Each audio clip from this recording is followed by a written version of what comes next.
out showing James how to do the backwash, and I can see there's at least 9 stones thrown in here by the little fucking shits who live next door.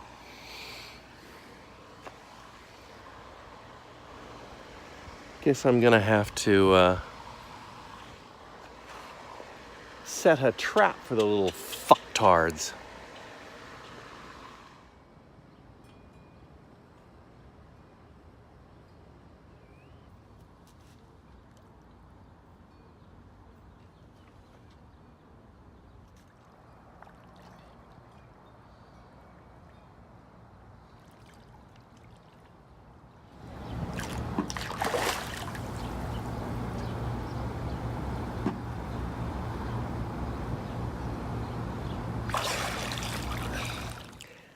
I'm trying to shoot a video today,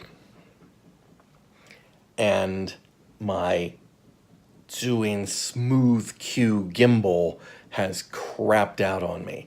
And unfortunately, I have heard that this is a problem with doing smooth Qs being cheap and unreliable, but I'm pissed off nonetheless.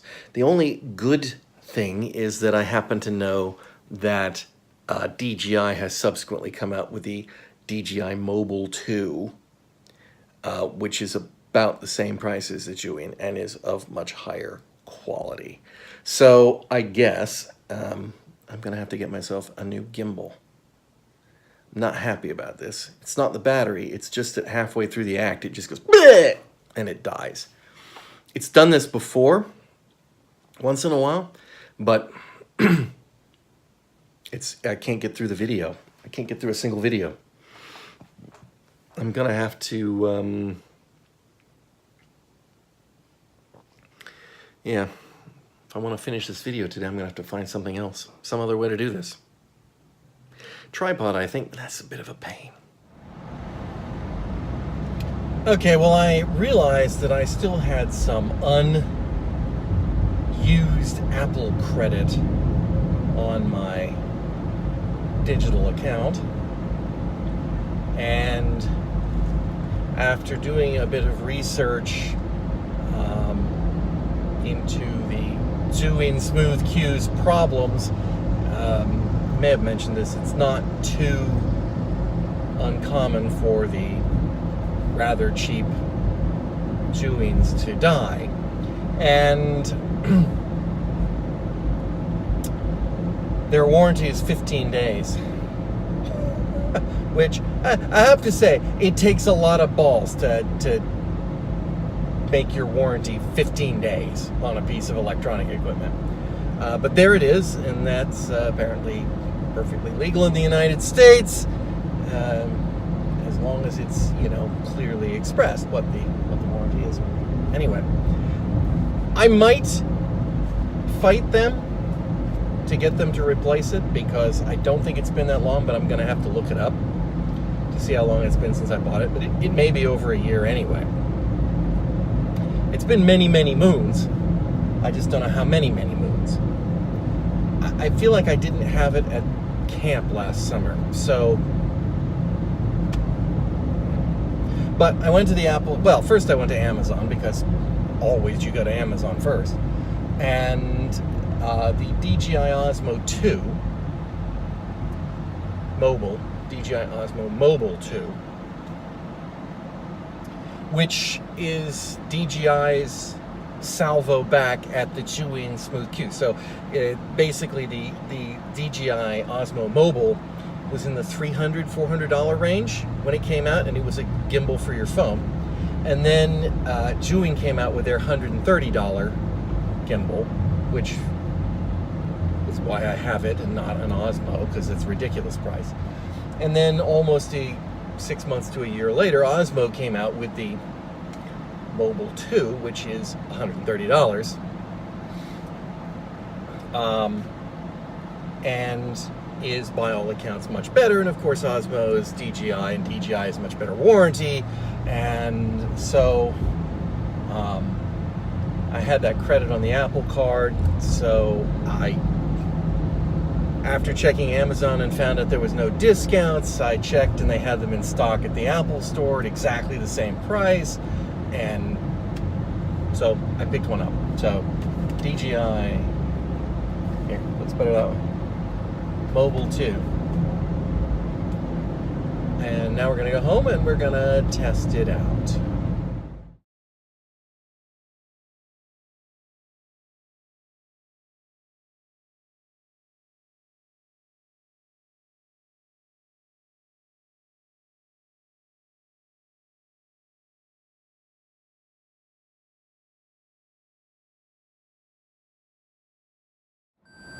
So, this is our fuck you Domino's, fuck you video. I know, I'm getting crabby in my old age, but you know something? This is ridiculous. So, they have the pizza tracker. I think we had this thing before. Last time I ordered from this Domino's, you get the pizza tracker, and it's supposed to tell you when the damn pizza's done. Now, I live less than 2 blocks from the Domino's. Right? I can literally be here in less than 60 seconds from the time that the pizza gets marked as finished. The last time I came here, when I got there, they said, "Oh, I'm so sorry, we got a delay in your pizza." And I'm like, well, and I had to wait for them to make another one because they dropped it. I think I mentioned that. Well, today I got here, same kind of deal. And like, what's the name? And I gave them the name, and they took like a quick scance at the pile of pizzas, and then they looked on the computer and they said, "Oh, I'm sorry, it's going to be a few more minutes." So I stood around there waiting and waiting and waiting, probably 5 minutes. And there's this one pizza sitting there that looks exactly like it should be my pizza, and it's beginning to irritate me. And so finally a different employee came over and said, "What's the name of that pizza?" And Glover, and he looks back on the rack, and he looked, not where the pizzas are, but back on the making line, and he looks at the display board, and then he looks at the computer, and then he goes and looks at the pizzas that are sitting there waiting, and says, oh, here it is. And I go, so, it was just sitting there the whole damn time I was waiting here. And he goes, "Yeah, sorry about that, sir," with a big smile on his face. "Well, they're going to get a fucking call tomorrow." That is not acceptable. Okay, nothing's happening. We're in the run-up to camp. It's been a dull time. I think I mentioned my gimbal went out. I got a new one. That's fine. It's working pretty good.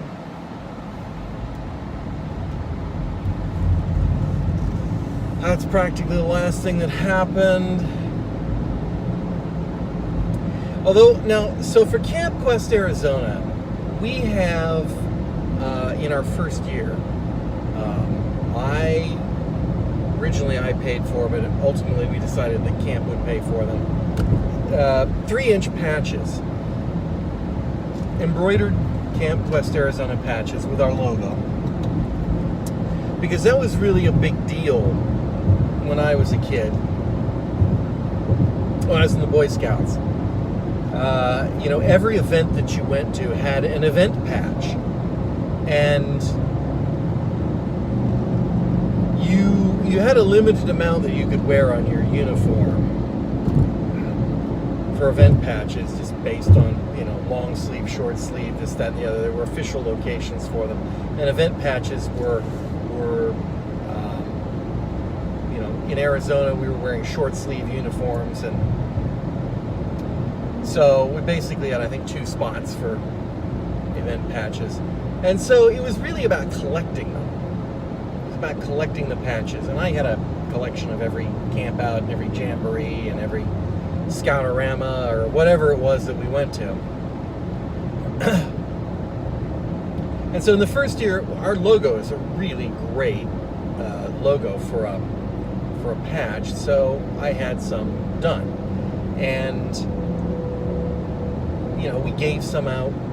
We didn't give them out to all the campers. We gave them out as awards, and then in subsequent years we have given them out, and we've finally gotten rid of them because we've slightly changed the logo, and so I've got just a few of the old ones left, and I haven't made new ones. And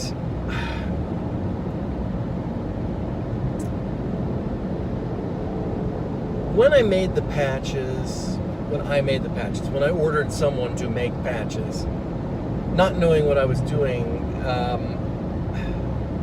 I had them backed with plastic. That was one of the options. And not really sure why you do that now. I mean, it didn't cost anything, but it was just one of those things like, oh yeah, they have plastic often on the back of them. And what I forgot was that makes them a royal pain in the ass to sew on anything. You can't do it unless you have a machine at that point. Trying to drive a needle through that plastic is impossible. And so, having had these patches all these years, still haven't got, as far as I know, a single item of apparel that anyone has sewed one of those to. So I decided I was going to get mine sewed on a hat, because, you know, if it works well and people are interested, then we can have hats embroidered and we can sell them, raise a bit of funds. But, you know, wanted to get one that you can wear at camp this year and see if anyone reacts to it. So, since I can't do it, I'm gonna have to take it to someone. And, you know, I'm not really sure that this is the sort of thing that just a seamstress does. I mean, yes, obviously it's a sewy thing, but is that the sort of thing you can just go to any seamstress and go, patch thing? So I tried to do some searching online, and what I found out is the only people that were talking about sewing patches on clothing are motorcycle gangs. And apparently that's a big thing. Big shock there with the motorcycle gangs with all the embroidery and the thing. It's still a thing. And the only shops that they talk about that are places that do that sort of thing, they also talk about them in the terms of, these are real motorcycle people, and you're family there when you're in a gang. And like, I don't know if I want to go there, to be quite honest. Yeah, I don't pass for motorcycle gang, even with the scraggy beard. And then I found one person that was like a post in 2011 that was talking about how there was the big shop that does this wouldn't do this one thing for them. And so they managed to find another place. And that other place appears to be sort of still in business. They've changed names, but they're apparently still in business. And so I looked them up, and sure enough, they still exist. And I tried one. They weren't open until noon, and they don't have a website. And so the only way to contact them is either call them on the phone, which I will never do, or use Facebook Messenger of all things. So I messaged them and I said, look, I have a patch. Is this the sort of service that you offer? I have a patch, a 3-inch embroidered patch that I'd like to have sewn on a cap. Is it the sort of work that you'll undertake at this place? And a few hours later, I got a reply back from the business saying, yes, we do alterations, comma. And that was it. I felt like, should there be something more? Like, yes, we do alterations, but no, we don't sew patches on. And I'm thinking to myself, is sewing a patch on an alteration? I always think of an alteration as doing a hemline or changing a seam or fixing a hole or sewing on a button or something like that. I don't think of sewing patches on as alterations. But it's apparently not common enough that seamstresses list patches on their CEs online. So I was a little, but I thought, well, she said yes. She said yes. I don't care that she finished it with a comma. That could be a typo. Maybe she thinks I'm an idiot that I don't know that a patch is an alteration. That's fine. I am. You know. So I took it in, and I arrived at the store, and a very friendly lady at the counter. And I said, hi, I sent you a message earlier today about the patch on the cap. And she goes, oh yes. Well, I meant to go on to say, and I'm like, oh crap. Well, if you meant to go on to say it, why didn't you say it? So that our tailor is only in on Wednesdays, which I'm thinking, well, that's fine, today's Wednesday. But he's not gonna make it in today. So anything that we took in today wouldn't be done till next Wednesday. And I'm like, that's fine. I'm in no hurry for this. I don't need it. I just need it before the Sunday after that, because that's the first day of camp. She's, oh, that's no problem. Well, fine. So they've got my patch. It's $7. It's, you know, it's nothing to do it. And hopefully next Wednesday he'll be in, and this will be all taken care of. And that will be that. So that is the excitement going on around here, really. I can't think of anything else. Oh, I can. The Burger King's open. The Burger King on the corner by my house is open. Yay! Burger King. I don't really care for Burger King much, but it's options. It's options that we have for food. And in fact, I had my lunch there today. Because I could. In fact, there it is.